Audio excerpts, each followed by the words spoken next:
একের মধ্যে সব প্রশ্নের উত্তর হয়ে যাবে। বলছেন আপনার কাছে আমার একটা জিজ্ঞাসা। বলছে কি?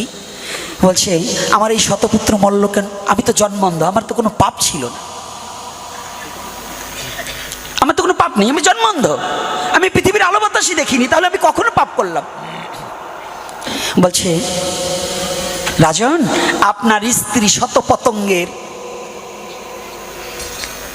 মস্তক ছিঁড়ে মালা গেঁথে পড়েছিল, শত পতঙ্গের ডিমটাকে পাড়িয়ে নষ্ট করেছিল, আরো আরো অন্যান্য অভিশাপ আছে, একত্রিত হয়ে তার 100টা শতপুত্র। বলছে মনিবর কথাটা বলছেন ভেবে বলছেন তো? বলছে হ্যাঁ।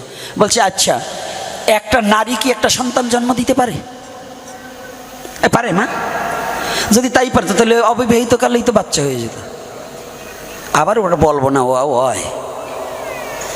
ওদিকে আর যাবো না, আমার মুখ ভালো না, শেষে আবার কোনটা তুই কোনটা বলবো, আপনারা কষ্ট পাবেন, ওদিকে আর যাবো না।